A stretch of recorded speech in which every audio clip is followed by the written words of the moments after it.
love Mike Hansen Archives. Are you ready to run?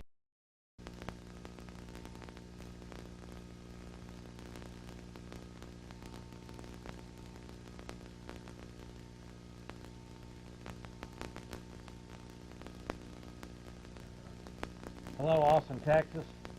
I'm assuming we are back here on Monday night. We have an excellent show lined up for tonight. We've got, well, just let me introduce my guest. Actually, co-hosting tonight will be Gaylon, a familiar face down here on the Jeff Davis Show, author of Who's Who of the Elite. We're going to be talking about some of these new appointment members today and other different things.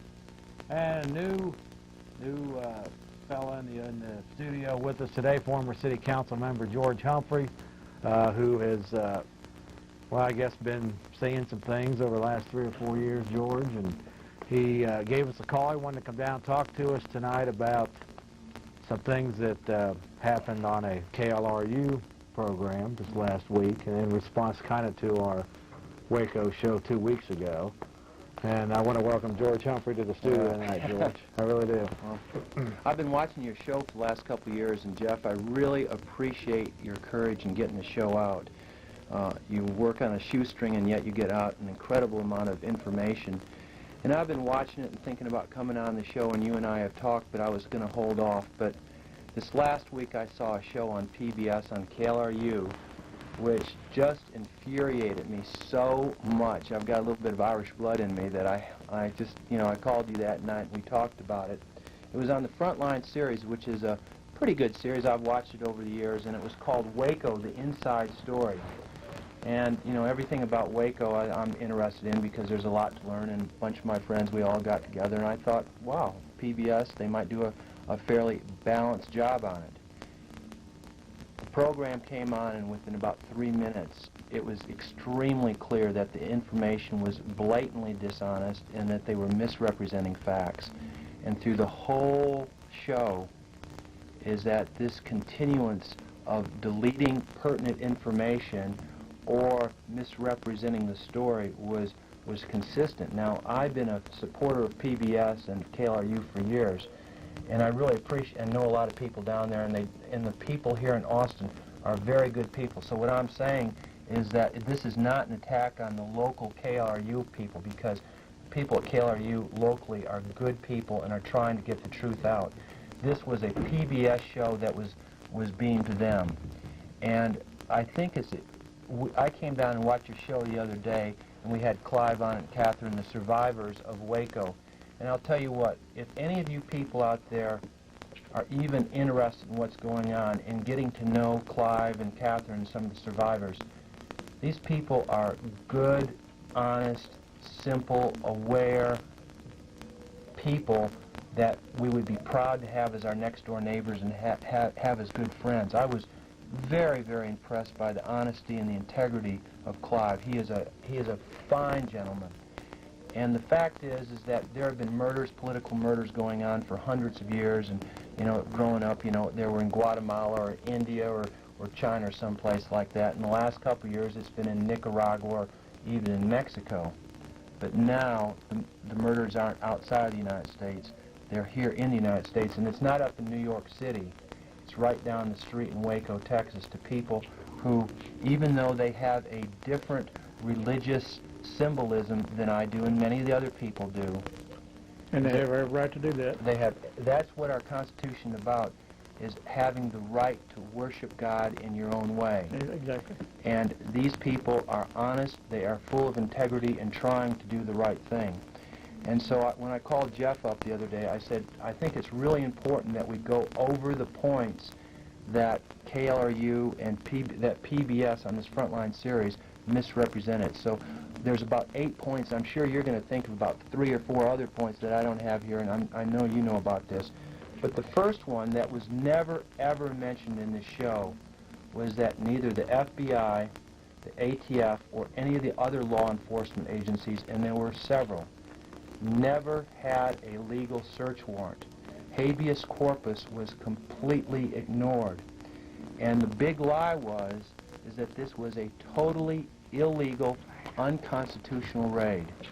And I think that we need to talk about this because that's the first thing, because if we don't protect the constitutional rights for everyone, including people who are politically incorrect, then for everyone else, we lose our constitutional rights. You cannot be selective. Absolutely, right. I agree. And in that, we just have to go over that. I mean, I really hope that our listeners will think about this.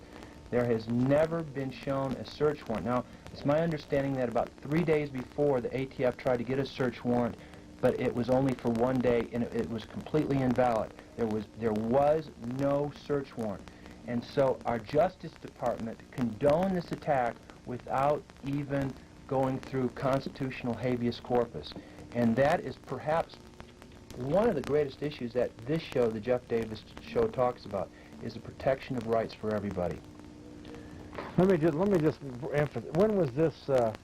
This played about last. When was this played? Last Monday or Tuesday. And it's a national show that they just put together for all the PBS across the country. Yes. And then it just happened that this Central Texas public PBS played it at this time. My information is, and I called up KLRU and then I called up PBS, is that it was produced by a station in Boston, and that it played one time about 8 or 9 months ago here in Austin. I didn't see it, I didn't hear anything about it, and they played it again. And that's my first knowledge of it was just a couple of days ago. And I know that you got several calls on it, and I called the station and found out what was going on. And the people at the station, Maria Rodriguez, who is the station person in control of programming, said that this was the first call that she'd gotten. And then I think several other people called her that day. Yes, there were several calls that called Yeah. that. But this, now, do you think, so in your opinion, George, is it just coincidence then that it just happened to play week after week? Because we raised a pretty good ruckus in this town on this issue, like a week before. Jeff, your show 2 weeks ago or 10 days ago or whatever it was with some of the survivors of Waco was, in my opinion, the finest show that you've ever done, because the facts speak for themselves. The truth speak for themselves. When you see Clive, when you see Catherine, when you see Clive's mother, who's 75 or 80 years old, and she is a strong spirit, but she speaks the truth. These people are not terrorists. They're not breaking laws. They were people who were searching for God in community and taking care of their own business. And there was a premeditated attack, and they believe a premeditated massacre and murder of those people. Now the question is why? And you've done, both of you have, I mean, you're patriots in the very finest sense of the word, having the courage to stand up and talk about facts, which is what our Constitution is supposed to be about. Absolutely. Now let's get into some of the specifics, because I know, well, we've got some of them, some of your specifics. Are these specifics that you found? These are 7 other points within the show. For the show. Yeah, in places. And one of the greatest things about this show was the deletion of pertinent facts that this show left out. Now the second thing was. Okay, well let's go ahead. Now we've got these ready to go here, George. Okay. Let's go ahead. No mention was made. Okay. Number one was no mention was made by the ATF, FBI, or anyone else that no one had secured a search warrant, Right which there they never it is. had. Okay, we're just going to get to the first one here. Okay, that's. Okay, we'd already talked about Yeah, that. this is clearly a totally unconstitutional raid. And the fact is that anyone who's even done that much research on it knows it was unconstitutional, and yet Janet Reno and the Justice Department has done not one thing. They haven't even slapped anybody's wrist. It's incredible. I agree. And unless our own Justice Department plays by the rules of the Constitution, we don't have a Constitution. That's right. These essentially, the people that did this attack were judge, jury, and executioner. They were not, the people were not even tried, they were not accused, they were just murdered. That's correct. Okay. You want to go on to the second Yeah, point? the second point here is that no mention was made of any crime charged during this television show. No mention was made of any crime charged with the people living at Mount Carmel that would necessitate such attack. They had a full hour where they had the FBI and the HRT and the ATF talking about this whole thing, but they never said why they attacked the people. And they had all the film of all these fellows in, you know, black body armor and all the helicopters coming in. The main question is why did they do it? Why did this attack happen? And even the politically correct stations, ABC, CBS, NBC, they have never talked about why this attack occurred. There was a lot of innuendos, but all that innuendo has proved to be objectively false. No crime was charged to these people. It's incredible. Absolutely. And there's a deeper question here that I don't have the answer for, and you know, I don't think anybody does, and I don't even think the people who were living there do.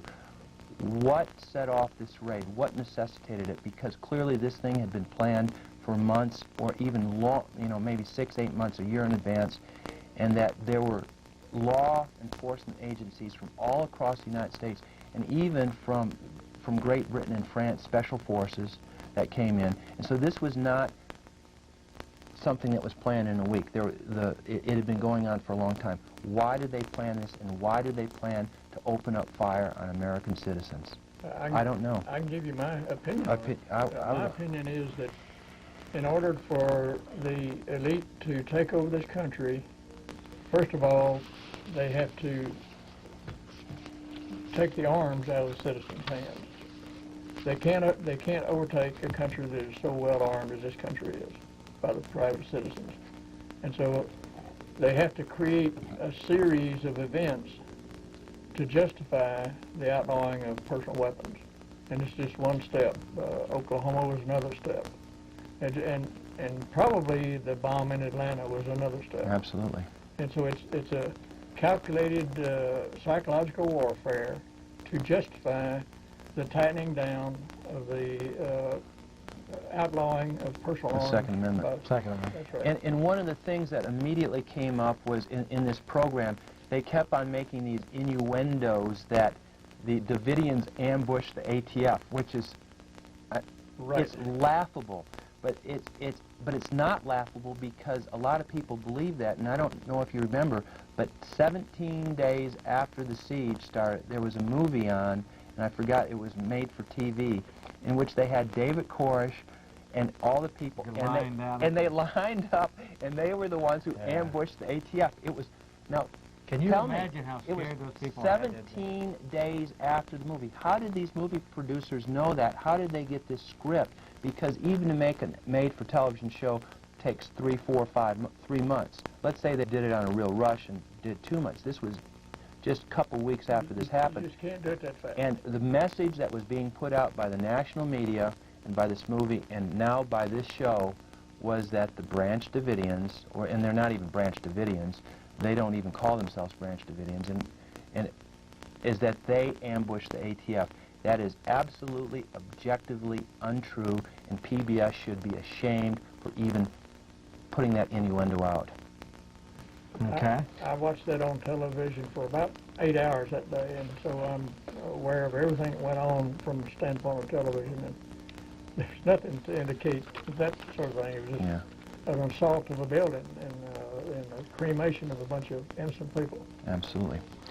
Okay, let's go on with the third point. Number 3, no mention was made of the 9 survivors who were charged with felonies after the fact. All 9 of these people were brought to a jury trial in front of their peers, and all 9 on all 3 charges were found unanimously innocent. Yet, all 9 of these people are still in jail. And it really must be remembered, these people were not charged with anything until after the fact. Then they were charged with 3 felonies: conspiracy, murder, and conspiracy to, I forgot what the third one was. They went down to San Antonio, and in front of a jury, the people of San Antonio said, "This is silly. All these charges are trumped up, illegal, not true, thrown out." Now, the major media hardly carried the story at all. Just put a hiatus. They said, "We're not going to cover this." And yet, those 9 people are in 9 different jails, and 3 or 4 of them are in solitary confinement, and several of them, from what I have been told, are being mistreated. This is a miscarriage of justice. It's a major crime in itself. George, you're doing a fantastic job, I must say. Wouldn't you say? He's Well, done his research on this subject. Okay. We ready with number 4 now? Get him. Okay, go ahead, George. Go ahead. Yeah, number 4, no mention was ever made that the FBI or the ATF had secretly infiltrated the Mount Carmel for a year previous to the attack. Now, we have an hour program, and it's talking about they don't know where things are, but yet the fact is that they had been in there for a year previously, inside the building, and they had leased the property in the outskirts and been watching them. Now, what was it that these people were doing that necessitated spending hundreds of thousands of dollars to watch these people live their lives? And they knew exactly where every room was and it was not a complex, it was a big house. It wasn't a complex. Yeah, and this program, again, PBS, do your homework. You've got to mention both sides, talk about both sides of the story. And you're not doing that. And the fact is that when the ATF or the FBI infiltrates an organization and comes in that has not been charged with a crime, there's some real question about constitutional rights there. Absolutely.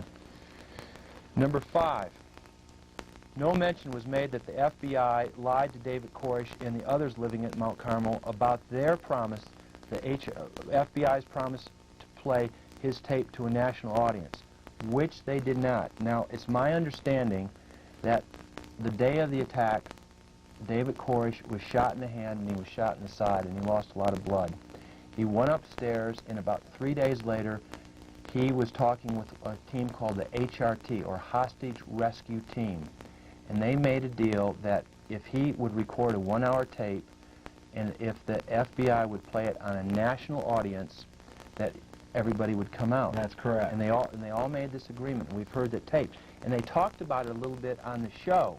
But what they failed to mention was that the FBI never allowed this tape to be played to a national audience. That's correct. It was played by about 4 or 5 KRD, or up in Dallas. Yeah. It was about 3 or 4 stations. 3 or 4 stations. Right, it was on the 4th day. In fact, Catherine Madison, who And we've got copies of it. brought the tape out. And I've listened to the tape, and folks, it's not about, and believe me, I'm not a Davidian, I'm not even a supporter of David Koresh, I am a supporter of the Constitution. I've listened to the tape, and it's basically scripture. It is straight scripture, and it might be up your alley, and it might be something that's very foreign to you, but it makes no difference. A deal was made, and yet in the television program, they basically made an innuendo, and a very strong one, that Koresh and the people of Mount Carmel lied about their positions. Absolutely untrue and false. False, false, false, false. Number 6. No mention was made that the ATF used CS gas to poison and kill the Davidians, or the people living at Mount Carmel. CS gas is a chlorine petroleum product that has been outlawed by the World Court as an illegal weapon. Now, the amazing thing is that in this television show, they said, okay, they're talking about the FBI, we're going to bring in the tear gas and tear gas them out. And they kept on talking about the tear gas and the tear gas. But then they had a clip, about a 5-second clip, in which it said CS gas. Now, the fact is that the fire, everybody who has watched the films of Waco, and I think almost everybody watching the show has done that, is that the fire that destroyed Mount Carmel, you can see in that fire that it was an extremely red fire with black smoke. There's no way that gasoline could have created a fire like that. That had to be a petroleum-based fire. And about 65 people who died there through the coroner's reports died of CS gas poisoning in their lungs. This was never mentioned by this program. There was a premeditated decision made by either the ATF or the Department of Justice or somebody to inject CS gas in the house where men, women, and 17 children lived that they knew would kill these people. And the coroner's reports verify that. Never talked about on the program. Again, Never talked about on the program. Again, they basically made the innuendos that they burned themselves, that they were ambushing the ATF. I mean, this is basic information This is not some wild New Age thought. This is not some, you know, crotchety old man, you know, coming up with this. This is factual information. And everybody, you know, anybody who's spent any time looking at this knows that CS gas was injected in that building. We all know it. And I hope that the people watching this will become aware of it. And remember that CS gas is an illegal substance used by the World Court. If we'd used it against the Iraqis or the Iraqis had used it against us, it would have been front-page headlines. But our own government used it on people right down the street from us. Yeah, that's exactly right. Number 7. In this whole show, the main speakers of this program were the hostage rescue team. And they kept on coming back to this group called HRT. Yet there's something very, very interesting. There were no hostages, folks. There were no hostages. There was free will of all the people living in there, and anybody who says differently is just, you know, doesn't... In fact, I asked that question to Clive on the last time we had him. How many of y'all were held against your will in there? And it was clear that they liked being there.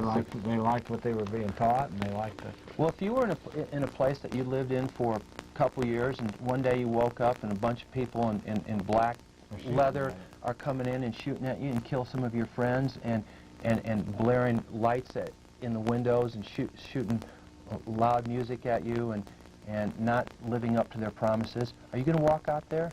Heck no, you're not. You don't know who these people are. You can't trust them. And the fact is that, you know, in the program they made a very strong innuendo that Cora should brainwash these people and they wouldn't go out there. Well, anybody who's talked to Clive Doyle, who lives not too far from here, or his mother, realize that he is a very intelligent, willful, self-aware person, and that nobody is going to brainwash him or his mother.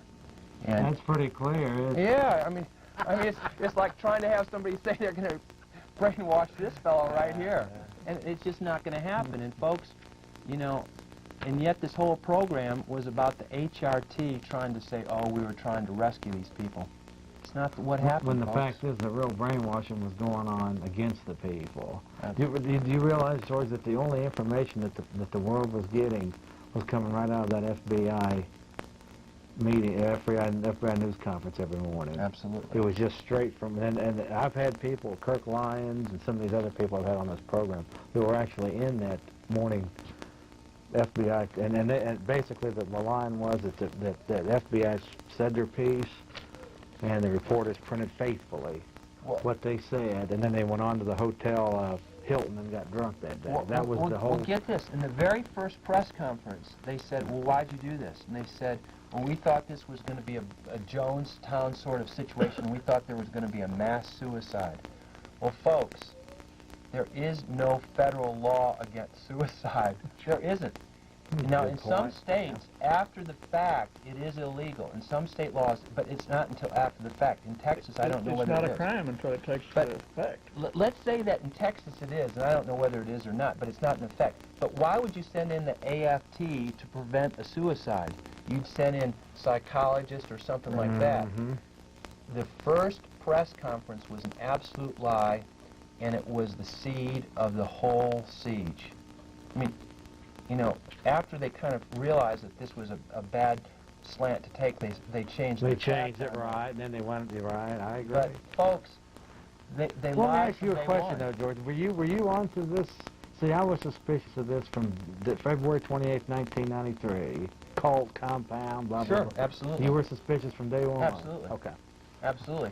Any time that all the media, now, you know, I travel around the world quite a bit, and I realize that every day there are dozens of major stories that affect the people of this world, and that every story has at least 2 or 3 different points of view. Yet in America, we get Connie Chung, Tom Brokaw, and Dan Rather. Same story, number 1, number 2, and number 3, with the same point of view, verbatim. Day in, day out, week in, week out, month in, month out. Folks, that's just not chance. It can happen. And when you look around and see how many major stories are affecting not only the world but people in Texas that are never reported, something's wrong. Excellent point. Okay. It's doing right over there, doing quite well, isn't it? Done very well. This 8th point right here is I think, extremely telling to this program called Waco, The Inside Story. In this so-called objective presentation, why did they give Clyde Doyle, who we've been talking about, who's one of the survivors, 1.5 minutes to respond to non-primary issues and not a second to respond or to state his own position? And this was supposedly a factual documentary. Thing is, let me tell you how that, and I'm sure you know this, George, but I've talked to a lot of them Davidians about this, and I've even done a little bit with my dealings with the media myself. They'll sit there and they'll talk to them for like 2-3 hours, Right. And then they'll pick the worst piece of crap, 1 minute of crap, Right. and then just make them look like a bunch of idiots or whatever. And that's so it's so bad that a lot of them now we even refuse to even participate. Now, in it. Clive answered, in fairness, in this show, Clive answered the questions very objectively and very clearly, and there wasn't anything off in his responses, but the questions that he was asked were very tertiary to the actual issue, what was going on, and they never let him speak. And so they gave 1.5 minutes out of a full-hour program, and there was no other side of the program. And now, for the folks who work at KLRU here in Austin, I hope that you're hearing what this is not an attack on the local station, because we do have a great local station. And, you know, people like Tom Spencer for years have tried to bring up very, very good points and have made this town a better place. What I'm asking you, the folks at KLRU, is to objectively look at these points that Jeff has brought up and others have brought up over the last 1.5 years and say, has justice been served? Why was this show put out by PBS? There's only one of two things. Either it was so blatantly sloppy, which PBS is not sloppy, they spent a lot of money on the show, or there was some reason to try and hide the truth.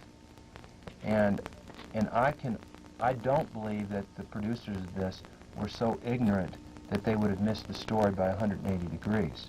And anybody who saw this realizes that a big curveball was thrown at the American people.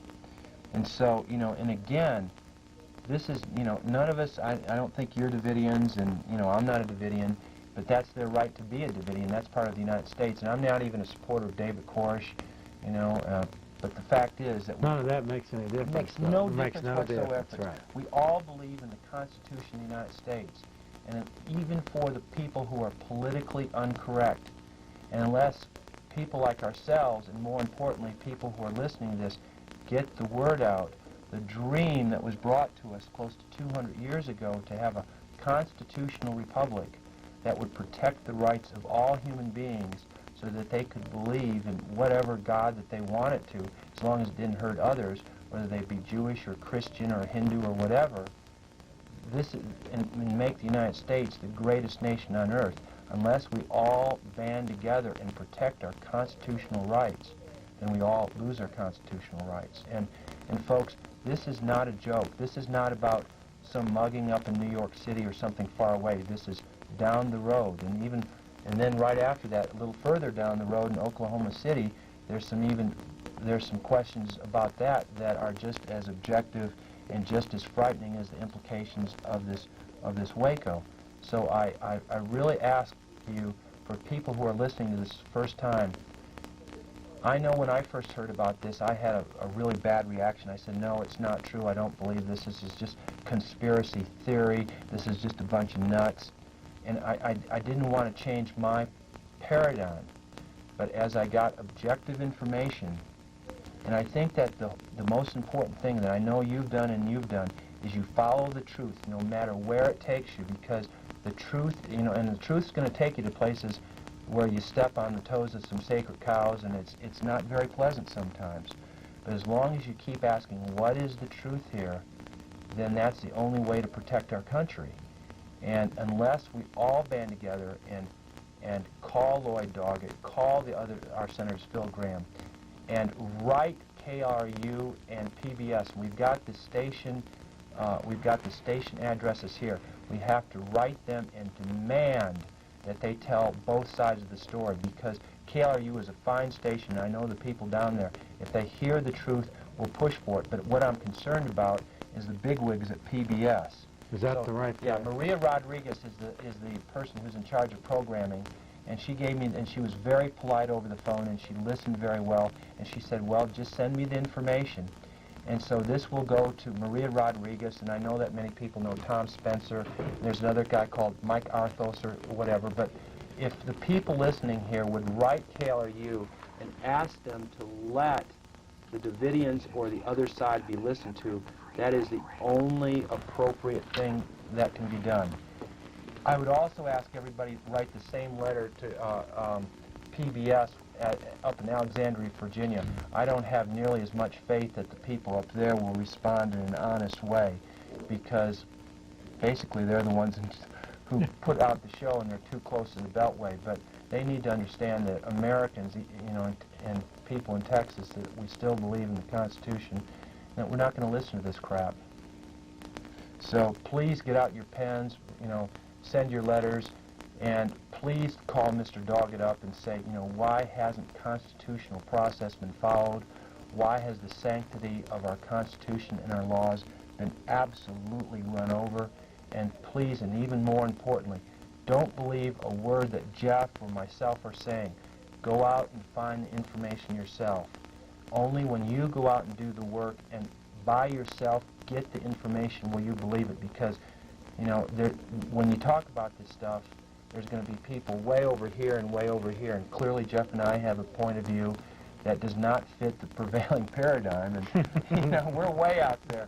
But the fact is that we both believe what we're saying, and you know. Yeah, but we're having fun. Yeah, too. we're having fun. And you know what? We're telling the truth too. Yeah. And we challenge you to go out there and just, you know, go around and scratch around and find out for yourself, because this makes a difference not only for you but your family and for the whole country. So anyway. George, I'm convinced that nothing of significance happens anywhere in the world that is not planned. It's all part of the grand plan. And the Waco affair was just one of many It's an important issue, Gaylon, only because this is a case where if people might not understand the money system or some of these things that we talk about, but if a general public can't understand, Gaylon, that it's wrong for supposed to be our government to get into a tank and run that thing with men, women, and children on the other side. If they can't have it thrown so blatantly in their face, if they can't see that, then they're not going to be able to see a lot of this other stuff. So the key is we have to hold these people accountable. These people that they're supposed to be our public servants. But Jeff, they write and rewrite history, and part of this program you watch was part of rewriting history. Absolutely it is. The victors write history. And there was a very wonderful book that was written many, many years ago that I think probably we all called The Wizard of Oz. And that when I grew up, it was a children's story, and it was, you know, this kind of fairy tale. But Frank Baum, who wrote it as a political commentary. And I think it's something that we can all learn from. And it was full of innuendos. The yellow brick road had to do with the gold standard. The Wizard of Oz had to do with ounces. The Tin Man represented the industrial workers who didn't have the smarts to realize they were being manipulated. The Lion represented England, who didn't have the courage to stand up to the Bank of England. Oh, you must be kidding. Farmer, the straw man represented the farmer. I've not heard that angle on that. Didn't have the smarts to figure out their farms were being stolen from them. The Wicked Witch of the East was Senator Aldrich, who set up, you know who Senator Aldrich was. Mm-hmm. The Silver Slippers, which they originally were the silver. But the whole story was that the little dog Toto pulled the curtain away, and the wizard, who had all of this power over the people, was just a little bitty man who was manipulating people with images.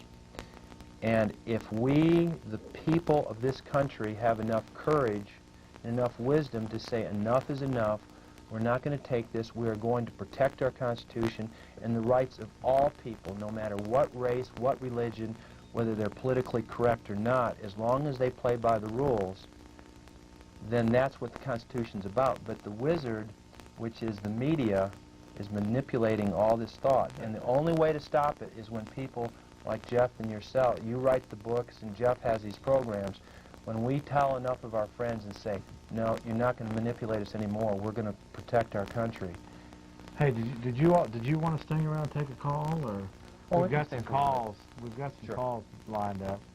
Okay, we'll go ahead and try a call here. We got Gaylon, Ross, and George Humphrey over here. We'll go ahead and try a call. You want to try it? Yeah, we're gonna go with one. Okay. Jeff, this is your best show by far, and Mr. Humphrey and Mr. Gaylon Ross, I mean, y'all are really proving your points well.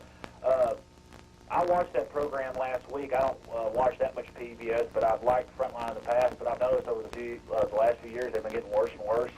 And the point that I think that you made, which point was it talking about the CS gas? Because I can back that up, folks. I watched the Senate hearings with Arnold Specter, and they asked the FBI those questions, and they admitted it, that they pumped in CS gas, which has been banned by the Geneva Convention since 1969 and is a deadly poison once ignited, and a deadly poison before it's ignited. And folks, look at those tanks when they show the picture. They've got a big nozzle on the front. They pumped in hundreds of liquid gallons of that then turned into a gas form and would kill people in a contained space. It was just like Hitler gassing the Jews. I mean, folks, this really happened. That's unequivocal. I saw it happen.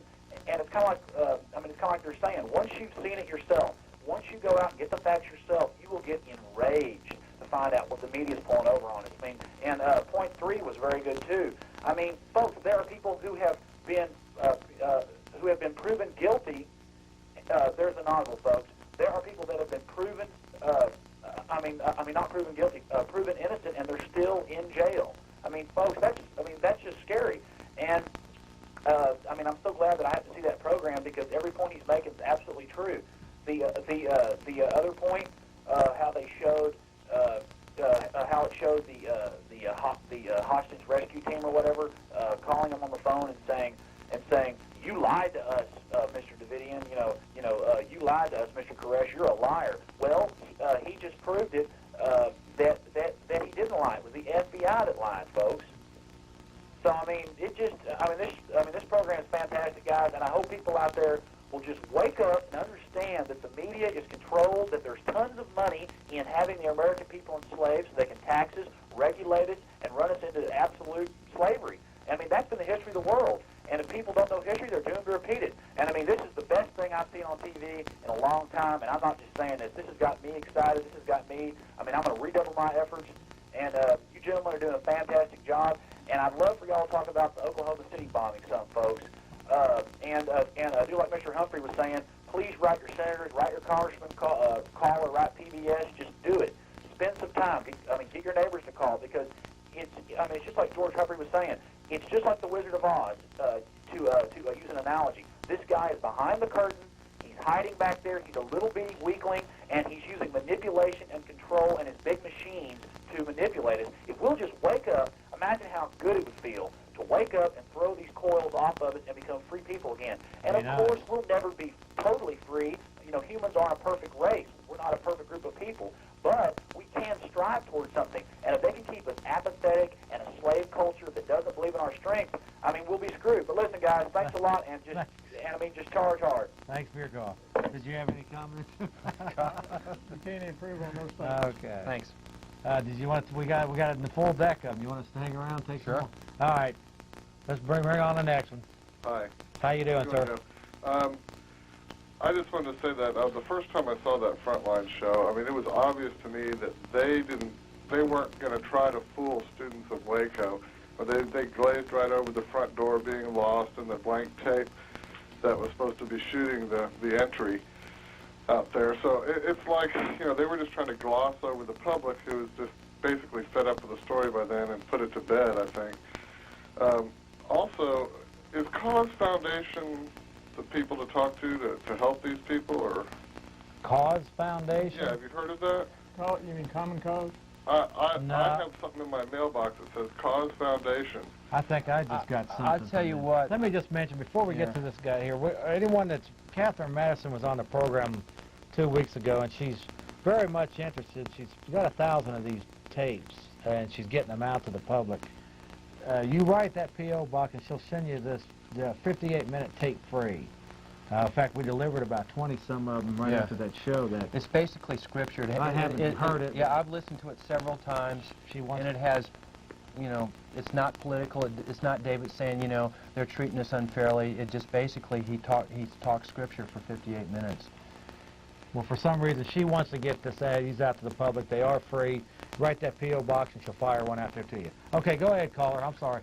No, I thought there was some sort of legal defense organization. Yeah, there's a point that I was talking Oh, that's to. the one with Kirk Lyons. Oh, yeah, wait, I take that back. I've had Kirk Lyons on the program. I had a very interesting talk with Clive Doyle's mother 2 days ago, and she said that there are 4 or 5 different groups out there collecting money to help the people of Mount Carmel, and she said that as of to date, they haven't received one single penny. Right. So what I'm asking really is can we get it together and get one official place where the Davidians think the most help can be done? Okay, we do have that. That's the Mount Carmel Survivors Memorial Fund. That's the Axtell address.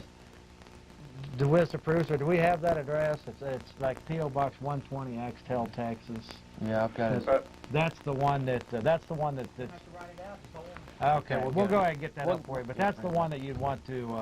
But be very careful, because what she's told me, and as she was speaking from the heart, was that there's 4 or 5 different funds, and over 4 years, they haven't gotten a penny. And it's, for example, while they were in there, this one attorney, who some of the people asked them what was going on during the siege, and the Mount Carmel people never hired them, gave them a $70,000 bill. I mean, you know, when these people are down, they're getting kicked, they've lost their land, there's a do you know about the squatter on their land? I've talked to the squatter. There's a person who's gone out there who's squatting on their land, trying to take their land.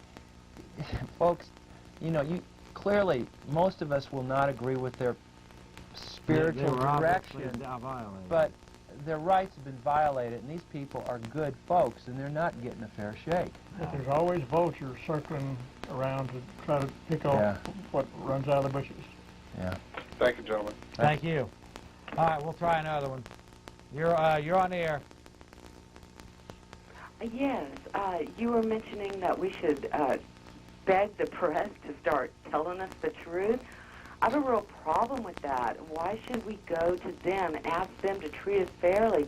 Why shouldn't we go to people like you and people like others who want to tell the truth and want to tell history in their own eyes, such as the internet or access television, and start a new era? Because perhaps we're going to get lies on the internet. Well, that's okay, because we've been getting them for a long time. I think we all well know that from the media. That's my main point. My other one was... Okay, go ahead. Go ahead. Let me just comment on that. I think that George still has some faith in the media. Yeah, I mean, not the national media, but I know the people, the local people. Yeah, there's some good people. And there's, you know, there's good people in different local stations, to be sure. There's no question about that. But the fact is that when they're fed lies, they don't, you know. Most of them don't know the difference. They don't know that, because a lot of us, it's only been the last 4 or 5 years that we've become aware of it, and the fact is that not all people are bad, and there are some good people in the media, and if they get the information, perhaps... I think most of them, George, are just due. Absolutely. Like your average. They're just following instructions. Absolutely, no question about that. Okay, caller. Well, I've kind of been, I've known about it all my life, especially during the Vietnam era, and as far as the media is concerned about not always getting the truth. And I have to admit there are some good people there, but if we only have one source, you have to admit that they have consolidated. And if we only have one source of information, we're going to end up like San Antonio was.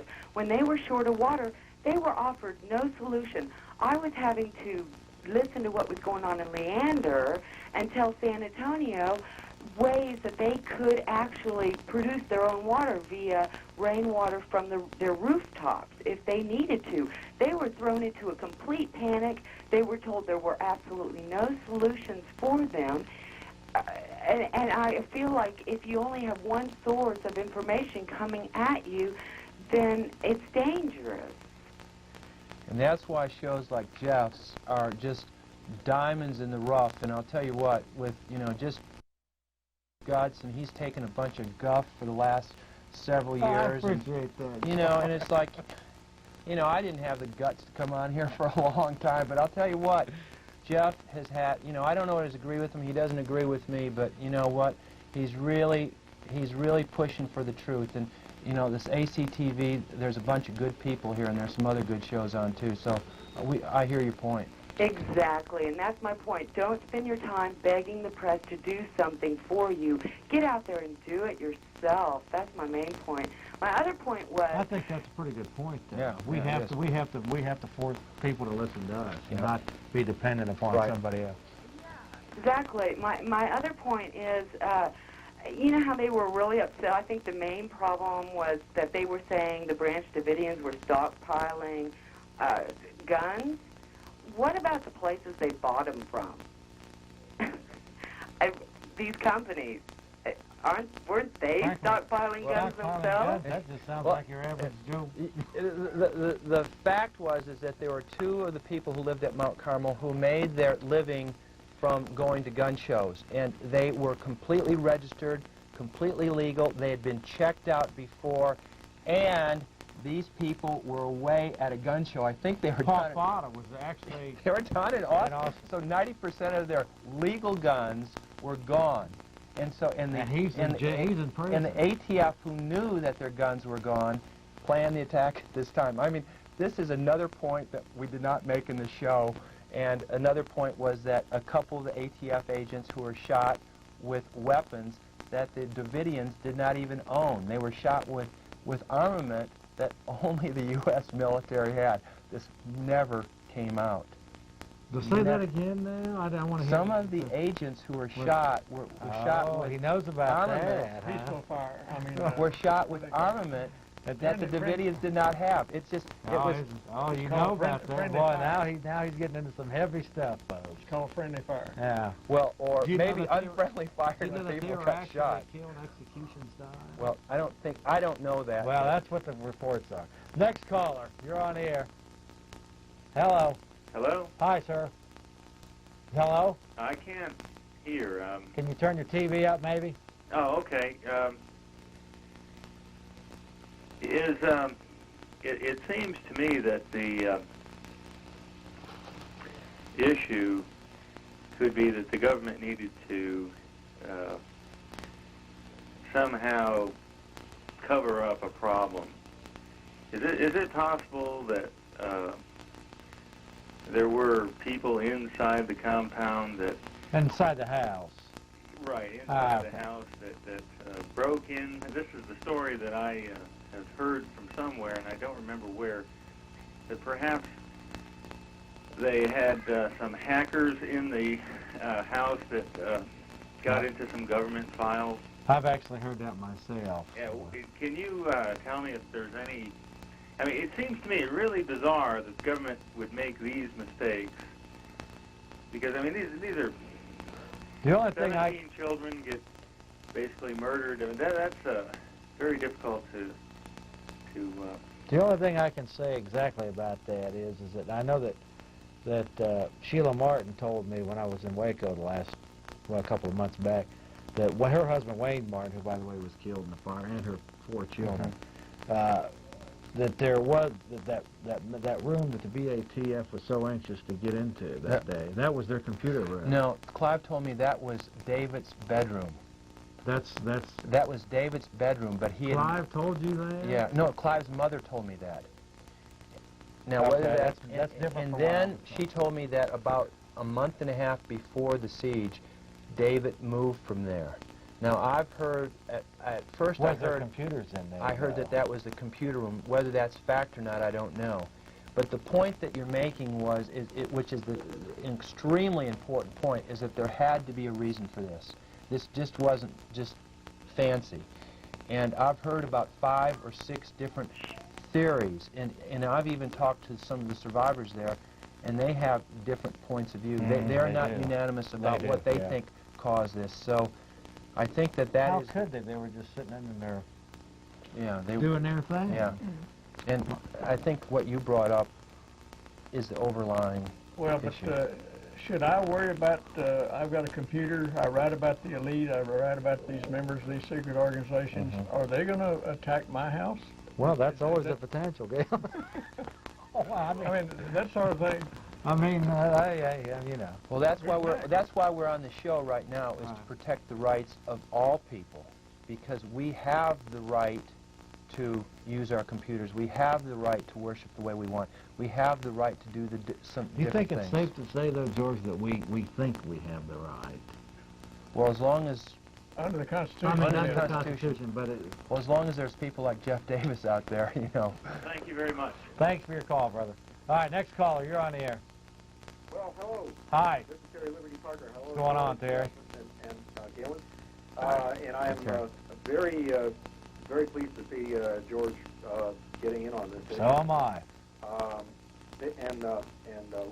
Audience, get a paper and pencil, because I'm going to give you some information that you can go to the library, because what George was telling you to do about finding out stuff for yourself is right, and then from there it's like, well, gee, where do I go, and how do I trust the sources? On this particular day, the establishment censor apparently got distracted, looked the other way. I'm about to tell you about where to find an article that's from the Associated Press, as it appeared in the Austin American Statesman right here in River City. If you got your paper and pencil ready, it's the Austin American Statesman. The date, March 1st, 1994. This is the day after the trial ended. The trial of the survivors of the assault against the Mount Carmel resident. This is an Associated Press story as it appeared in the Austin American Statesman on page B3 of the March 1st, 1994 edition. Now, the Associated Press story will have also appeared in many other papers around the country. In some cases, the story would have been truncated or edited down. In some cases, maybe a bigger story. But as it appears here in the Austin American Statesman on March 1st, 1994, page B3, you have a story of the Associated Press reporters interviewing the jurors from the trial of the surviving Davidians after the assault and after they were put on trial and so forth. The jurors were outraged. They were outraged by a bunch of things that they heard right there at the trial. They were mostly outraged.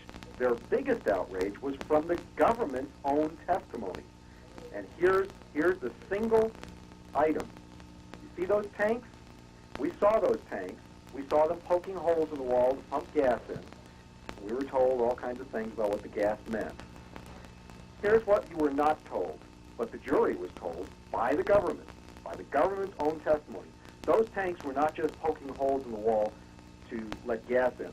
The government's strategy was to bring this residence, occupied with men, women, and children, down, to demolish it with the people inside. Those tanks went through those walls. If you looked carefully, if you watched during the day of the assault by the federal government, if you watched carefully, you would have seen some of those tanks going into those walls, not just poking holes in, but entering. They penetrated a room's length or more, quote unquote, from one of the jurors who was quoting the government's testimony.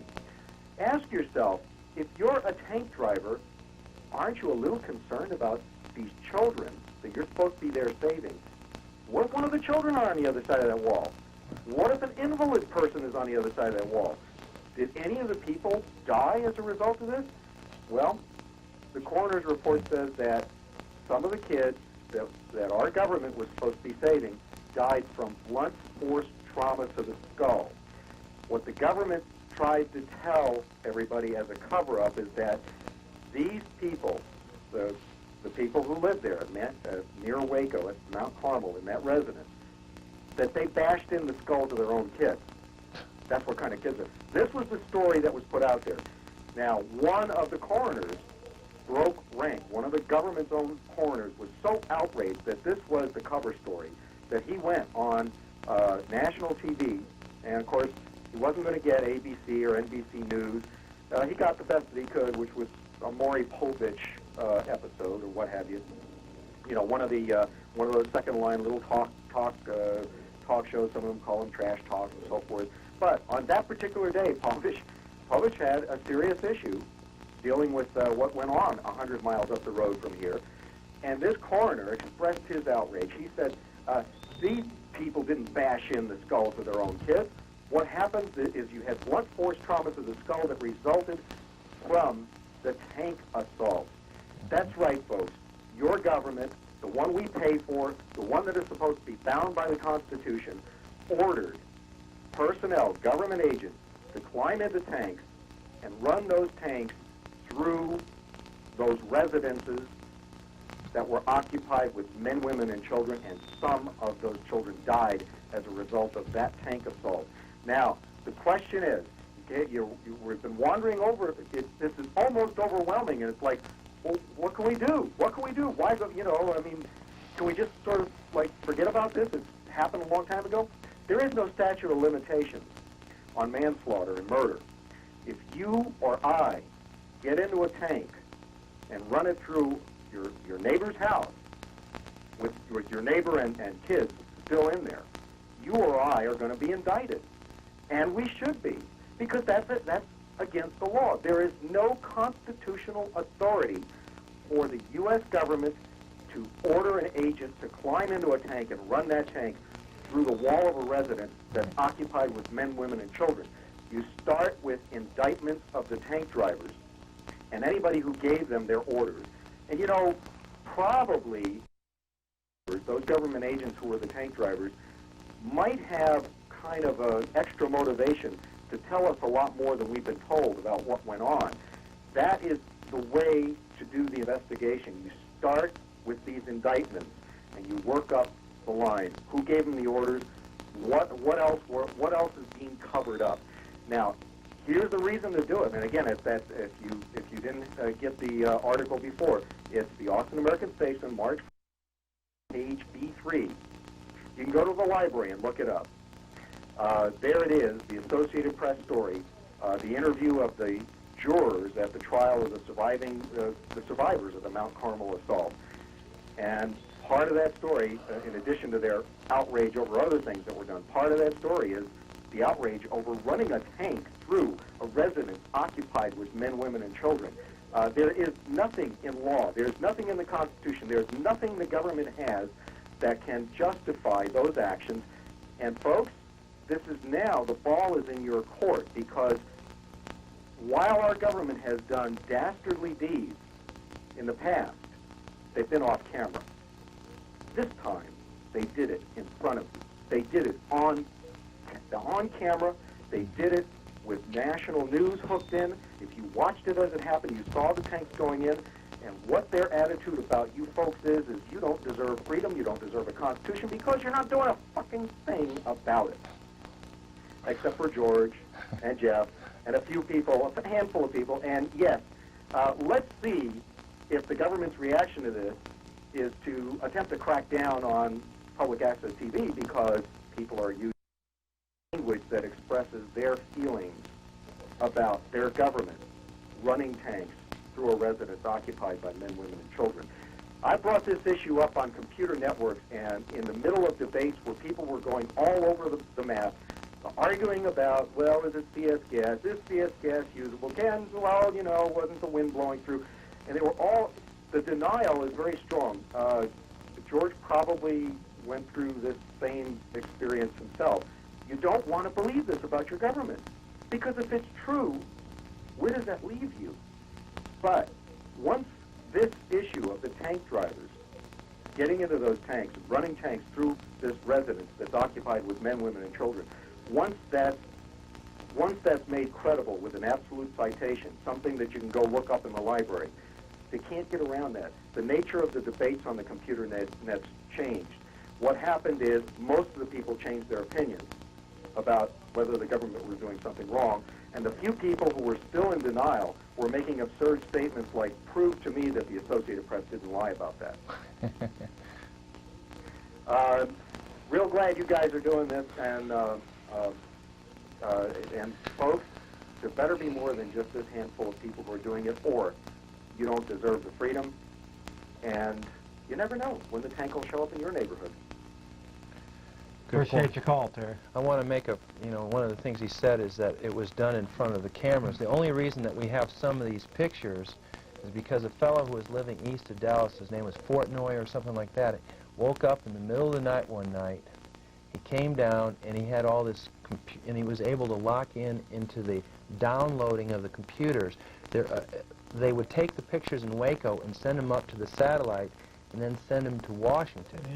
And he intercepted the pictures before it got to Washington, and for 56 days he sat there and jammed these tapes in to get these tapes in. That's the reason that we have these pictures. It wasn't because somebody said, oh, come and take a look at it. They were keeping the press miles and miles and miles away. And so by God's will or whatever it was, somebody lucked out and was able to lock in on this stuff, and that's the way we realized that this atrocity happened. So we accidentally saw what really happened. Yes, sir. Okay, next caller. You're on the air. Thanks for taking my call. Thank you. George Humphrey. I'm glad to see you step up on this one. Who's this? My name is Charlie. Hi, Charlie. Whoever you are. Yeah, there's a couple of points I'd like to make. In his book, The Prince, Machiavelli said, rulers should be loved and feared, but if they must choose only one, it is better to be feared. So I think the government has accomplished that, and that's necessary, he thinks, for government to occur. The other point I wanted to make is I, too, saw the inside story, and it infuriated me because I knew too much for it not to infuriate me. But I spoke at a school board meeting once, and I said the answer is truth. And this guy comes to me. He was running for Congress somewhere in South Texas, and he said there is no truth or untruth. There is no right or wrong. This guy was educated at Harvard. He said there's no truth or untruth, no right or wrong. Truth is what the people believe. Now, if Waco, the inside story, can be broadcast to an audience of millions, and your program, no matter how good it is, Jeff, only reaches a much smaller group, then the larger group is not going to have access to the things that will make them know what actually happened. I agree.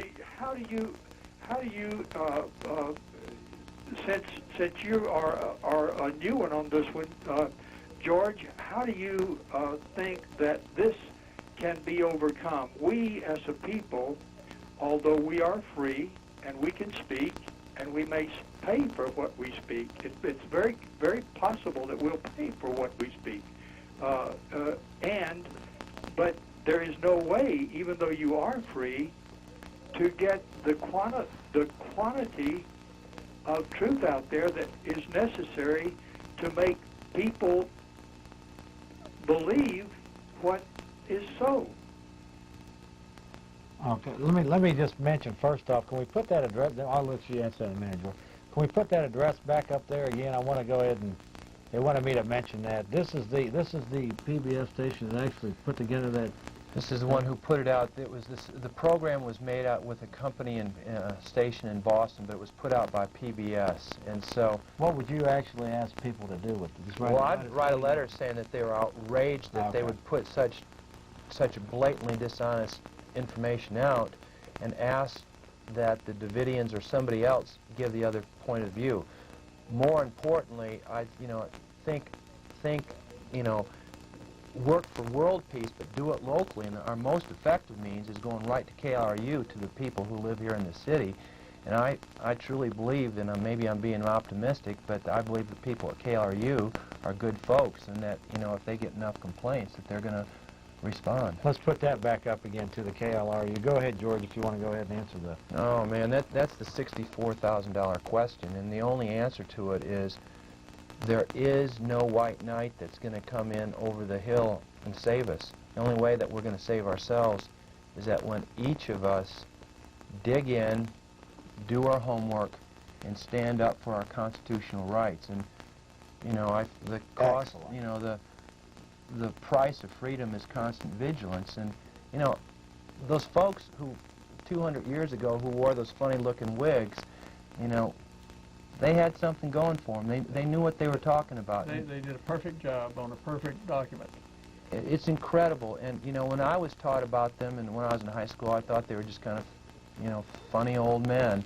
But the more I read about the history of our founding fathers and mothers, the courage they had and the spiritual strength that they had, and clearly it wasn't a perfect world. Clearly they didn't end slavery, and it wasn't a perfect world. But that the document of the Constitutional Republic that was put together is something that I think all of us need to give a second thought to and think about, because without a set of laws to protect us against the powers of men, is that they are going to use their technology to enslave us. And folks, you know, 10 years ago, if people had said the Berlin Wall was coming down, everybody would have gone, no way. It happened just like that. Well, George, did you watch the House and Senate meeting hearings? They started out real good, Right. and then they progressed into a Democrat arguing with the Republican, Right. and the thing was lost. Right, exactly. And then they ended up covering up. Absolutely. They found out what they had to cover up, and then they put the staff at work coming up with ways to cover up what they had to cover up. The spin And doctors that was were busy at presented, work. But the truth was presented in the first parts of the meeting there, the first parts of each of them, I'm very discouraged, George. If we can't get the truth out in a school board election, how can we get the truth out in something that is national and international like this thing? The only way you can do it is mouth to mouth. Tell all your friends what's going on, and don't just when they say, "Oh, you must be a weirdo or you're a kook." Don't accept that. Well, you need to pass the word on. Well, those are nice words, and those words don't work. They don't work. The media's out there, and people spend hours watching the media, and if you have access to the media, you can sell anything you've got, ideas, untruths. He's got a good point. So It's a powerful anything thing. you want to We sell. got to admit. Well, listen, fellas, thank you for this, and I'm proud to be in this country where I can speak like this, and I think maybe something good can come of it, and I am proud to be an American citizen, and can speak like this, and thank God we're not Bosnia or some of those other places where people resort to violence on a daily basis, like our government resorted to violence on one day. But you can't take this freedom for granted. It'll be gone if we don't take action and by talking about it. Okay, thanks for your call, Charlie. Okay, if anybody, I want to just mention, anybody all is interested in Gaylon's book, we can't put the 800 number out here. We're going to get to that here in a little bit. 37, let's call the comment line. And, okay, let's go on with another caller. You can stay a few more, right, Glenn? Okay. Let's try another caller. Hello. You're on the air. Yes, y'all have a really good program. Thank you. I see everybody keeps coming back to the media, and in my studies of this, a lot of times I find myself getting like that last gentleman, really upset, because it's really confusing to me to constantly see, you know, it's like 200 to 1. You know, we're the one, they're the 200, because they control, 90% of the radio, almost all the television. And I know some people at ACTV, and I've talked to people during the things, and most people don't know this, but ACTV almost got shut down this year. It came about 2 inches from getting turned into a warehouse. I was told this by one of the communications commission people. And Pat Garlinghouse, nothing against her personally, but I was speaking to her, and she's a lady that runs ACTV here in Austin. And she told me that now ACTV is 100% run by Austin Cablevision, and that they pulled the shots, and that they were so gracious just to cut the funding by a third, and that it might not be open in a few years. So, folks, we need to start standing up for our only free speech venue, except for going down the corner and yelling. And if folks, anybody that's seen what George and what Gaylon and what Jeff are saying, I wish y'all would go back over those 8 points, because, folks, I saw the Senate hearings. I saw them admit at the very first of it, the FBI admitted that they pumped in a deadly poison gas that's been banned since 1969, because this stuff will kill you if you're inside a room. It's the equivalent of bug spray, folks, for people. And I saw this live on Spectre. I saw the hearing, and then I saw, like the last caller said, I saw them water it down and whitewash it. It's like they'll bring the information out, and then both parties will just suffocate it after they've gotten it out. It's kind of like they say, hey, we brought the truth out, and now we're going to, put a wet blanket on it, and then we can say, see, we've investigated, we've done a good job. And we just got to focus on the media gatekeeper. And people, you better start going down to city council telling them that you appreciate ACTV, because only the whiners are calling up. And over the last few years, more and more of this kind of programming's on that is really, shining a lot of truth on things, or at least searching for the truth. We don't claim to know everything. And that's why you need to support Jeff Davis, support all the shows at ACTV, even if you don't agree with them, folks, even if you hear some cussing or some garbage on them. Folks, this is what America's all about. This is the town hall of America. And all over the country, television stations, community television stations are getting the screws put to them. They're getting their funding cut. They're getting shut down. And it's time to get involved or lose your freedom, folks. And, you'll wake up in 20 years and you'll have an 80% tax bracket. That's what it's forecasted for in less than 20 years. You'll have a police state on your hands. Clinton was for $1.5 million wiretaps just last year, and thank God it got defeated in the Congress. And that's a fact, too. So, Jeff, you're doing a great job. And George Humphrey, man, he really comes across fantastic. And I've read Gaylon Ronson's book. I'd recommend it to anybody. It's more a catalog of names and facts. And people who don't think the CFR, Council of Foreign Relations, and the Trial Commission and all these real. Do you want to a little bit of that, or you just want to? Well, I have seen it. I have seen this on C-SPAN. I've seen them meet. And there's a show called Spiro's Conversation. And it was on right before y'all's show, and Mr. Spiro is a member of the Council on Foreign Relations, and he was sitting there talking about how he has big meetings in Houston and stuff. So, folks, this is real. It was on before Jeff's show. This guy was a Harvard grad. I know Herbert real well. I ran up against him. And just one more thing before I go. What George said about how, and what Gaylon said, how there's this new idea of how people from, all these elite colleges, they get out and they say there is no right and wrong. It's what people believe. Well, that's the kind of stuff Adolf Hitler preached and Joseph Stalin preached. And if you start saying nothing matters, well, then it's fine to kill your neighbor. It's fine to do whatever. And it's not right to do that. Please comment on all this stuff, folks. And please go back over those 8 points, because that is damning evidence against the media and the establishment. Thank you. Thank you. Very good comment. I want to just mention, George, if you study like the Inquisition of the Catholic Church and some of these other things in history, the masses have not fared too well against tyrannical type. The more you read about this, the wilder it gets. I mean, you couldn't make this stuff up. That's right. Oh, yeah. It's so bizarre, history, yeah. and it's so intertwined. Yeah, it is. Next caller. You're on the air. Good evening, gentlemen. How you doing? Good. Very good. How are you? Fantastic, Jeff. I've heard you all over town. I always like your line of thought. Thank you. I think that you speak for a lot of folks. I'd like to make a quick comment and then a question for you, if I might. Well, we got a guest here. We got George, former council member Humphrey, and Gaylon Ross. So Excellent. we can include them all into. Three of you then, and I hate quote unquote politicians, if you will, never answering a question. So I'll give everyone an opportunity to answer a question here. And first of all, I guess the comment is, I'm a political science major, Air Force counterintelligence for 20 years. And by the way, DIA school, Soviet awareness program, in 1986, my hypothesis for my master's was the fall of the Soviet Empire, based on the fall of the regime in the Philippines, just prior to that, remember? A people power revolution.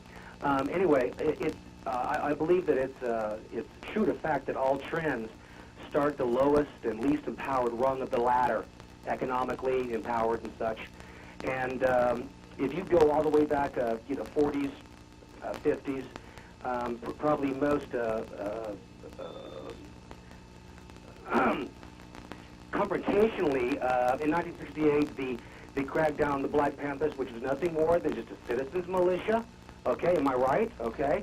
In 68, Jacob Hoover said they were, the #1 public enemy. And then the Now movement. I never, ever have ever once heard anyone on this program ever bring up the intentional, not even for, well, it was an accident, the intentional bombing in Philadelphia. No, I have brought that up. Really? I was absolutely against it. In all honesty, I believe it should be on the same par.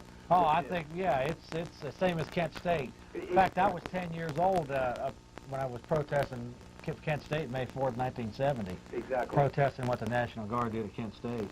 Exactly. So I have spoke out against all. But Waco, I think, was the severity of Waco is I think it was directly more right in your face. Mm-hmm. There was no hiding. They put the cameras right there. They showed in front of America and the world tanks running through those structures. Right. Well, I mean, that was... I mean, even at Ruby Ridge, which I was against. We got somebody real special coming. Okay. Sure. I mean, they showed the bomb being dropped in Philadelphia, and I guess the one thing I'm saying is this, and I'm a white, Hispanic, black individual, okay, kind of behind 57, but I mean, you're kind of leaving out an entire section of society, if I may, by not bringing up some of the other inflammatory issues that have to do with other peoples in our society. And believe me, Jeff, I think that you'll know this, that, I mean, the thing this has been happening for 20 years. This always happens if you're looking about teen pregnancy, drug abuse. It always happens with the lowest rung of the ladder. So if I could have a comment from each of you gentlemen about the same exact things like Waco, only with the minority issues, I would definitely appreciate it. And thank you very much. Fight the power. Keep it up, guys. Thanks, my friend. That's an extremely valid point, and one that I didn't bring up. Yeah, that's a good point. The major media kept on making it was like, well, these were white, right-wing, crazy religious freaks. But there are people from several different countries there, and 30% of the people who died at Waco were people of color. And that's what the media didn't talk about, because they didn't want different minority groups in the United States to get upset about this. So, you know, the fact is that Waco was a multiracial assassination, and that's one of the things that I would hope that all the people of Austin and all the people of the United States, no matter what color they are, realize that people of all color were assassinated. And nationalities. There was like 17 different nationalities that represented. Okay. Good answer, George. Did you have a comment on that? Yeah, I think regardless of race or religion or any other personal belief, everybody has equal rights under the Constitution, and we have to enforce those rights equally and without discretion or without discrimination with anyone. That's right. We all have the same right, and we have to insist on that. Okay. Next caller, you're on the air. Hello. Hello, Jeff. How you doing? George, this is Vic Breland calling. Hey, what's going on, Vic Breland? How are you doing? I haven't heard from you in a while. Well, we were scanning the band. I heard you're on for 3 hours now. 3 hours, trying to do it to it. Well, I remember the first time I introduced George to the NWO stuff, and he kind of looked at me with a cocked eye, and he said, right. Then I heard from him about 6 months later. You remember that, George? You bet I do, Vic. I can see it perfectly right now, and I thank you for your courage in putting this out and in your being after it almost every month. I see either hear you on the Joyce Isaac show or someplace else, and you've really turned a lot of people onto the truth. Yeah, well, Joyce and Jeff, they're about the last two shows we have. You know, the shortwave radio has a lot of good information, and some of those famous longtime guests have fallen by the wayside. So but I'm glad to see you in there, George, because you lend credibility to the issues, and you have some prominence in the community. You know, and it's a big help to all this stuff. And I'll get off the phone. I just wanted to say something that I've noticed more and more. People should certainly know their Constitution and their Bill of Rights, but there's another little document, and maybe Jeff will bring it up down the line. That's the Communist Manifesto. And the 10 planks of the Communist Manifesto, if people will look at those and read those, they can see, they really get a eye awakening or an eye opening in the fact that our country nearly follows them verbatim. That's why it's so, you know, you scratch your head and wonder what's going on. And they have for about 75 years. Right. Yeah, it's amazing how we were supposedly in Vietnam to fight the spread of communism, George. And Lord, if you look at you know, what communism says, we've been living under it in this country for There was one thing I do want to mention to you, that you basically said that when you were on the council, you believed a lot of this, a lot of this Sure, stuff. sure. I remember when Vic brought this stuff down in the CFR. I'd known about it for years, but I denied it and denied it and denied it. And Vic brought me down a thing on the Council on Foreign Relations, and it scared me so much. I mean, I just because it went against everything I believed, that I didn't want to believe it. And I see my friends, when I introduce the same information to them, and I'm sure you've had the same thing, I see it all there's the time. there's denial, and then there's anger, and then there's fear, ridicule, and finally, if they have any courage, if they have any spirituality in them at all, they finally realize that what we're saying is the truth, and they finally come around. But, you know, for those of you who are talking about this stuff to others, don't give up on your friends, because in the last 5 years I've had numerous friends who wouldn't talk to me about it, who'd ridicule it, or who would just, you know, get angry about it, who now realize what's going on.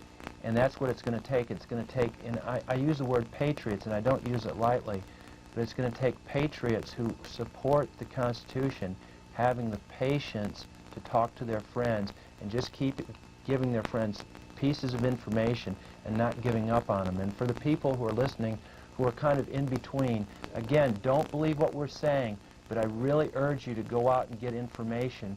And there's plenty of great books out there that can give you the whole history about what's going on, not only about Waco, but about many other events and some of the larger events that you've talked about that are shaping our country in a very negative way. Of course, Waco is a symptom of all of this.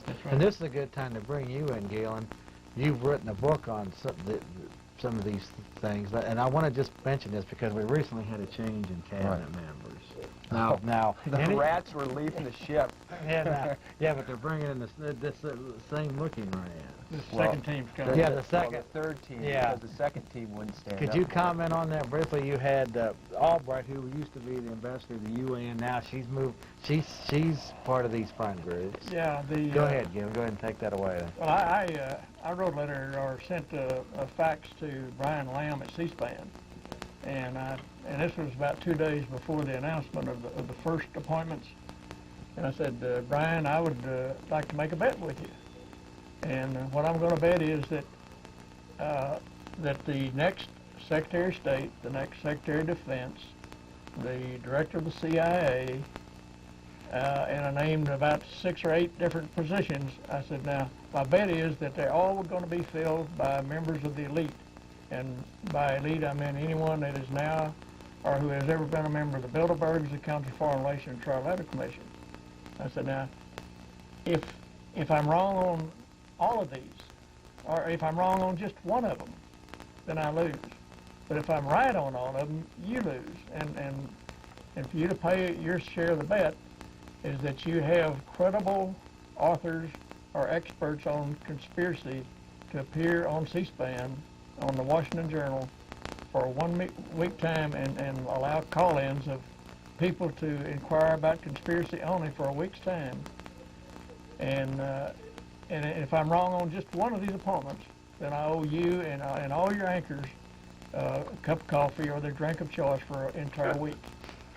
Of course, I never did hear from them, but it's going right on it. Well, Mr. Roth, I wouldn't take that bet. That's for sure. Hey, Jeff. Yes, sir. I'll get off and let somebody else. Someday we'll have to do a Federal Reserve show because it sure takes more than an hour. You know, it's really hard to talk about our money system, and once people realize about the debt-based money system, then they'll, you know, it's frustrating and it's hard to tell people in a few minutes what's going on. So, well, that's the cancer. There probably wouldn't be any Wacos without debt-based money system. Yeah, the set looks great, and you all look good tonight. It's doing a good quality production. Thank you, Vic. Good, nice to hear from you. Thank you. But toward the end of my book, I cover the Federal Reserve System very significantly to give you the exact ownership of the Federal Reserve System. I want to just mention we've got Greg Erickson coming in. We're going to have Greg on in about 15, 20 minutes or so. You've seen Greg maybe. He hosts Teledemocracy. He's going to be commenting on something that happened in the courtroom today with concerning Mayor Eric Mobius. Yeah, finish up these two calls and then we'll go on. Yeah, Greg is another local expert in this area. Well, he's getting there. You're on the air, caller. I like Greg. He's coming along. You're on the air, caller. Hello. Hi. Hi, Jeff. Hi, George. This is Shelley calling. Hi, Shelley. Hey, what's going on, Shelley? Not a whole lot, but I want to make a comment, about our government, looking back at from 1890, 1990, people were killed in that, and you look at Waco, our government, the people that were involved in that, they should all be prosecuted. And I look at that people need to understand that when the Native Americans ask for help, they have an organization that is willing to stand up and go to wherever it is in the United States, Canada, Mexico, anywhere in the North or South America, and that's the American Indian movement. And I believe that what we need, not just a few television, I believe that we need people to organize, to oversee what our government's doing to our people. Yes, we are headed for a communist country, if we're not already sitting in it. You're right, right. This is my comment and this is my feelings, because we have an organization that started in 1967, the American Indian movement, we've been to Wounded Knee, we're sitting on Big Mountain in Arizona right now, we're sitting in other places where the indigenous people or Native Americans are asking for their help. We need to have our own self-government to control what our government's doing against their own people. I agree, those people need to be prosecuted. We need to have a national organization. You have several groups that are... The problem is, I think, throughout the country. Wouldn't you say that there'd be a chance, Shelley, that they would, if we were to do that, let's say all of us, I think it'd be a very good chance it wouldn't be too long before they were infiltrated. In fact, some of these have already taken place. And Shelley's group has been infiltrated for many years, and our caller is a friend of mine. His name is Shelley Williams. I didn't know he was going to give a call, but he's a relatively new friend of mine. He is a member of the Ute Nation. He is a Ute elder. He's a relatively new citizen to Austin, but he has really educated me on a lot of Native American issues, and it wasn't until not too long, only 10 years ago, that Native Americans were not even considered citizens of the United States. Only 10 years ago were they given citizenship. Now, clearly, when I was a young man, I'd read about the Native Americans, and I'd hear about the history and the wipeouts and Wounded Knee and the thousands of Indians who were killed and died, but it really didn't sink into me because it seemed like a long ways away. Now, with Waco, and I know the people who were killed there, it's a lot more personal, and it makes me understand a little bit more what people like Shelley, even though he comes from a different culture than I do, he's still an American, and we're all Americans, and most Americans are not aware of the abuses that have taken place to Native Americans, not only in the 1800s, not only in the early 1900s, but for the last 40 years. And, there is a handful of Native Americans who maybe they're kind of ragtag and they're not very politically correct, but they've been standing up and they have the courage. And I think that it's important for us to hear what they're saying too, because they are good allies of ours. Absolutely. Saying we're all human beings, we all bleed red blood. The God is love. I actually have some red blood in me. Well, the thing that I want to say is there's something that needs to be brought up. The people that were at Waco was the four colors of people. Right. They all believed in their particular religion, but, our government didn't want to say that there was blacks there. They didn't want to say that there was Asian or yellow people there, that there was Native Americans there. There was 3 Native Americans that were there. And the thing that really gets me is they didn't want to say that because they were afraid of riots from the blacks. They were afraid that the Asian people were going to uprise. They were afraid that the Native American people were going to uprise, as well as the whites. The thing is that, they didn't want to do that because they know that if they had said something like that there would be riots throughout the United States. But these are spin doctors. They know how to treat every bit of information to make it sound the way they want it to sound. Right. That's true. True. And not only that, I think a key point to remember is the only information that was given to the public was that FBI news conference. Yeah. Right. So there was no other. In fact, one of the signals that Clive told me that he had, one of his friends was the one that put out that sign, "God help us, we need to press," because there was just nothing that they could do. They were just sitting in there, and their phone lines were cut off. Everything was cut off. Well, one of the things, you know, that they put a lot of bright lights on the people at Mount Carmel at night. And one of the reasons they did it is because the people in Mount Carmel were trying to get out Morse code. I didn't know that. That's out to something. the people further away. That's interesting and information. they put the bright lights on them so they couldn't contact the press. Well, It was they did incredible. the same thing at Wounded Knee. They put on lights on us because Mhm. we were trying to get out. You know, messages, needed food, needed stuff like this. It was the same thing. They were doing the same thing. FBI, ATF, same thing. Shelley, it's good to hear from you. Yes, it is. Now, hey, give us a call back, Shelley. Hang in there. Call us on the comment line. Don't let anybody talk you down. Okay. Good talking to you. Thank you, Shelley. Thanks for calling. Okay, let's go ahead and finish up these calls, and we got to take a break. Okay. Next caller, you're on the air. Okay. Next caller, you're on the air. Jeff, Hi. how you doing? Good. You? This is Penitentiary Phil. Pardon me? I said, this is Phil Okay. from the Iggy Show. Penitentiary Phil from the Iggy Show. Okay.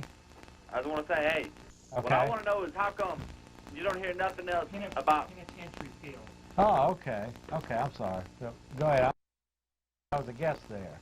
Yeah. I'm sorry. I have trouble with remembering some of these. All right. But what I want to know is how come you don't hear nothing about them prosecuting nobody, I mean, none of the militias. The only thing you hear about is the Oklahoma bombing. That's all you hear about on the TV. You hear about them prosecuting nobody from Arizona, from Georgia, from Florida. I mean, where are they at on the TV? One thing I wanted, that kind of raised an interesting subject. Did you notice how the Montana Freeman now, you just Squashed. yeah, there's what's happening or nothing. I don't know if that's what you're driving at, Right, caller. that's what I want to know. How Yeah. come you don't hear more of that in the news? Yeah, I mean, for 60 days, like the Freemen were completely discredited, and where they were the most vicious criminals, and they had all these false money and all this stuff they would. And now that they've turned themselves in and they're awaiting trial, or whatever, nothing. They Well, just completely. it's just like this fellow that they accused of setting that bomb there in Atlanta. They just had him convicted, and all of a sudden their case went up in smoke. Now they paid him off, but they won't admit they're wrong. Right. There's a lot of the media is definitely, particularly the national media, George. They're manipulating people. Thanks for your call. You're on the air. Next caller. Let's try to wrap up these calls here. Let people have. You're on the air. Hi. Hi, sir. Well, I was just about to comment about that Freeman Bureau, about that now, about how now it's not on the national media. By the way, I got one quick comment on that. Elroy Schweitzer, who was supposedly the leader of that, has been getting beaten in the jails too, supposedly by the prison guards. And so it's just the same thing all over again. Basically, George, the way I look at these people is that they're political prisoners. Of course they are. That's just about what it amounts to. I mean, I don't know if you would agree with that, but Yeah. that's my take on it. Not all. I mean, you know, clearly the Freemen, there's questions about whether they were really working for constitutional rights or whether they're, you know. Well, but the thing is, we the point don't is, know. we don't know. Yeah, there you go. No, we don't want to. Okay. All right. Okay, thanks a lot, my friend. I'm sorry. Wait. We're running out of... Have you guys read a book called Boy Clinton? No. Okay. No. You guys like the American Spectator, the conservative journal? You mean the New American? No, I think it's called the American Spectator. Oh, yeah, okay. They're really conservative. I've seen it. I haven't... do you like it? Well, I'm not really into that magazine, but I've been reading a little bit of this book called Boy Clinton, written by the, person who runs the magazine or whatever. And it tells about all the dealings Clinton has done with, like, cocaine and Arkansas or whatever whenever he was the governor. I just wanted to know what you guys thought about that. You all want to comment on that? Maybe the next show. I think... Maybe the next show. I think Bill Clinton is guilty of many things that they're covering up. Mainly selling out the New World Order. That's right. Yeah. Bill Clinton is a member of all three secret organizations. Appreciate your call. By the way, George, you're familiar with NAFTA, GATT, and all of these things. I mean, we're getting into some off-the-wall subjects. Okay, let's go ahead and get this final. Okay, we got one more caller on hold here, then we got to take a break. You're on the air. Yeah, this is a great program. Just one question that I wish y'all would speak on, and I've read Mr. Ross's book. It's very informative, and I'm enjoying hearing George talk about information. His 8 points were great. I don't think he's gotten back to those because that, I mean, that really proves. We're going to let him sum it up here in just a little Sure. bit. Well, I mean, I'd like y'all to talk about this. What it seems to me is that the media and the establishment knows how to sell people on, hey, be part of the establishment, join the establishment. Don't talk about the problems. Just go out and live. Be quiet. And I think that's how they're running the whole scam, because people say, hey, I can buy into this. I can just shut my mouth and live my life, and I'll be fine. You can't do that, folks. Our taxes are consistently going up, whether it's local property taxes or national taxes. The average person, not a rich person, pays over 50% of everything they make to some form of tax or another. Folks, think about all the fines and fees and sales tax and all this crap, and understand that socialism, communism is for the rich, because they're multinational. They don't pay taxes. Corporations don't pay taxes. People pay taxes. Employees pay taxes. Corporations, big ones, get most of their money out of the country through special pipelines because they write the tax code. It's time to revolt and quit letting them use this so-called class entity as a way to steal our money from us.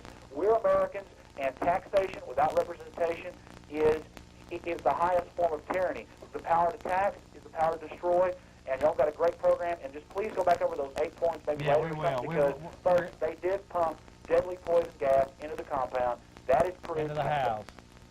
Okay, into well, the thanks, house. folks. Thanks. Okay, one more call real quick. Just a quick comment or question. You're on the air. Hello? Hi, ma'am. Hi, Jeff. This is Nancy. Hi, Nancy. Glad to see you're still in there plugging away. Oh, yeah, we're having fun, aren't we, guys? Yeah, we're having fun out here. Absolutely. I haven't always agreed with you, but I'm glad to see that you're still in there. Here's Gaylon Ross's book here. We're going to get to that in a little bit anyway. Okay, we're wrapping up okay, go ahead, Nancy. I'm sorry. Oh, I just wanted to make a comment that we really don't even have to go as far back as the founding fathers. I'm a native Oklahoman, and we had a Native American who was a native Oklahoman also. Will Rogers said at one time that as time went on, we would become one big reservation. This country would become a reservation. And I think that's pretty much what it's amounted to in the last few years. Well, the last 60 years at least. It's just gradually become that. So I think we really need to start studying our history and just see how this has, how it has escalated. And I'm glad to see you're still on. Oh, yeah, we're hanging out. Okay, bye. Thanks. You got a very good point there. The goal of the elite is to have two classes, the elite and the rest of us. And there are several other terms for the rest of us, which another term is near slavery, but they're trying their best to eliminate the middle class, and they're doing it through a number of different ways, and they're getting very close to it. Okay, Gaylon, we're gonna. I think you need to finish up. Yeah. So I want to go ahead and just, first off, George Humphrey, it's a pleasure to have you on the program tonight. I'm glad to see that you're stepping forward here. Is there anything you'd like to? Do you want to go through your 8 points? Yeah, I do want to go through this. And first of all, I want to thank Jeff and Gaylon because they've been out there fighting. And Jeff, I mean, I'll tell you what, this guy's got a heart of he's a strong guy. First, thank you. I appreciate it. Well, it's true, and it's like, the show's kind of ragtag at times, but the fact is that you're telling the truth. And, all the pomp and all the butter and all the stuff doesn't hide the truth, and you're telling the truth. And I think people around Austin, Texas are starting to watch this show, so keep up. Oh, yeah. Well, and in particular, get more people like yourself to jump on board. See, that's what we need. And that's why I'm glad that you stepped forward here tonight, because I know we've been talking privately for a long time, and tonight you actually stepped forward and decided to say, hey, I'm going to start speaking out against some of this stuff. And I had to. After I watched that show this week by PBS called Waco, The Inside Story, which I came through KLRU, I was so saddened and so infuriated that this show would go out and basically try and rewrite history. that I wrote a letter to PBS and to KLRU and brought it down here. And there's 8 points that I want to put out. And the people I'm speaking to right now, I've been involved in politics since the late 60s, and the people I'm talking to are my friends who I used to demonstrate against the Vietnam War with, the people I'd go to the civil rights demonstrations with, when we first organized against the South Texas nuclear project and did civil disobedience there, when we'd fight against the MX missile, when we'd fight for environmental rights, and all the people over this last 30 years who've worked with me, who have been good, strong leaders trying to work for what's right for this community, suddenly, on the biggest issue of the whole deal, which is our inalienable rights, the right of all human beings to enjoy life, liberty, and freedom, suddenly everybody's gone. And what I'm saying to my friends who are, in the liberal movement or whatever, because I don't think that's a proper term, but I'd say, please wake up to the reality, the objective reality, that the Constitution of this country protects us and has given us the right to have the kind of life that we've had. Unfortunately, we've misused that right. We've become far too engrossed in material issues, and I think most people of this country have gone from being proud of being citizens to being consumers. And this is a spiritual issue more than anything else. Until we recontact with God, whatever way you do it, we're not going to solve this problem. So, we can have all the political answers in the world, but until people realize that this is a spiritual issue, we're still going to have trouble. So for those people who are listening, there's 8 questions I ask you to independently look at. Now this is referring to the KLRU This is story. according to the KLRU, Waco, the inside story, and I would ask that you look at this and call KLRU. 1, no mention was ever made that the ATF, FBI, or any other law agency had ever secured a legal warrant, which they never did. Clearly, this was a completely unconstitutional raid. And so, please, that is the fact, but go and check that out for yourself. 2, no mention was made of any crime against any of the people living at Mount Carmel that would have necessitated such an attack. This whole show talked about the attack, but no reason was given for it. 3, no mention on the show was made of the 9 survivors charged with felonies after the fact. All 9 of these people were taken to a jury trial in front of their peers in San Antonio, and all 9 on 3 different counts were found unanimously not guilty. All 9 of those people are in separate jails right now, being held as political prisoners, and this is unjust, unright, unconstitutional, and we need to demand their freedom. 4, no mention was ever made that the FBI had secretly infiltrated Mount Carmel for a year previous to the attack. I don't know whether this is legal or illegal, but it's not kosher in my book. 5, no mention was made that the FBI, again, no mention was made on the television show that the FBI made an agreement with David Koresh and the other members of Mount Carmel that if they would put his 1-hour tape on the scriptures on national radio for 1 hour, that they would all come out. And they tried to trick Mr. Koresh and other people by putting on some local shows, and they clearly lied. And this was not mentioned on the show, even though they tried to pretend that Mr. Koresh was lying. And again, I'm not supporting David Koresh, but the facts are the facts. 7, no, number 6, and this is a big one right here. No mention was made on this show that the ATF used CS gas to poison and kill the people at Mount Carmel. Many of these people were women and children. CS gas is a chlorine petroleum product that has been outlawed by the World Court as illegal. We cannot use it against our enemies, and they can't use it against us, and yet we used it on our own people. This is an outrage of the highest degree. And people need, and don't believe me, don't believe Jeff, go out and find out for yourself. 7, on this television show, the main speakers of this program were the hostage rescue team who tried to pretend like the Davidians ambushed them. It's preposterous, the size of the lie of this show, when in fact there were no hostages. And you can call that the name that was put up earlier and talk to the Davidians yourself and talk to them. There were no hostages. In 8, and this goes right to the heart of things, whether we have a free press or not. In a very difficult time, you tell, if we really have a republic and a constitution, the press should tell both sides of the story. In this show, Clive Doyle, who was living there, was given 1.5 minutes to talk to tertiary issues. He was given no time to give the Davidian point of view. What I'm asking is that everybody write and call KLRU and let them know that the show is just incorrect and blatantly false, and ask for time for the Davidians to speak their own mind and give the story. That is only fair and appropriate. And I really appreciate Jeff for having the show, and it's been a lot of fun. Thanks.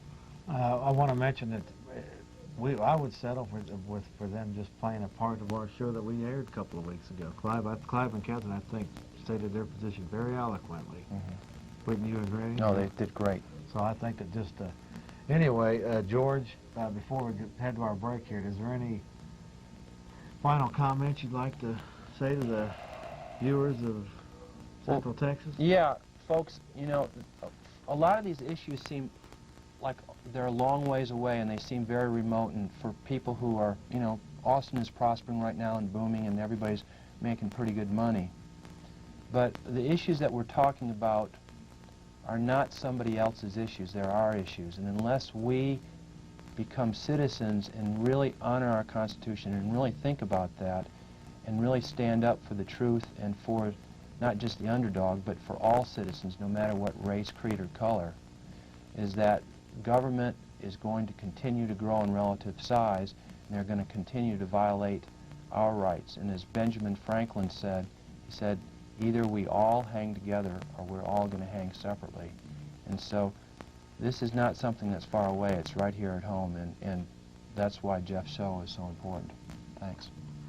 All right, with that, I appreciate you. Gaylon, we'll see you back in a little bit. George Humphrey, again, as always, I appreciate you coming down to the program.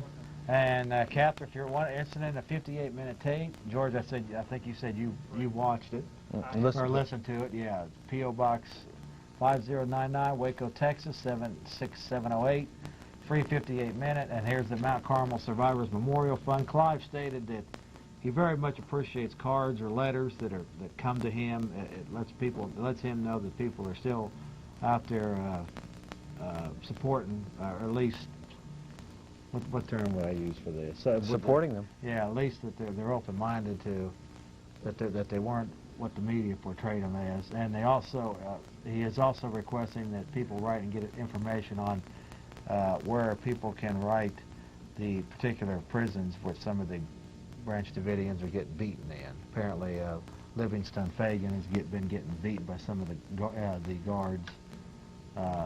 But anyway, so if you're interested, you can drop them a line, and that goes directly to Clive Doyle. And with that, again, I appreciate my guest for the first segment. We'll be back in a little bit with Greg Erickson and Gaylon, and we got some video coming up, and I appreciate it. God bless you, George. Appreciate it, brother. Sure. Good job.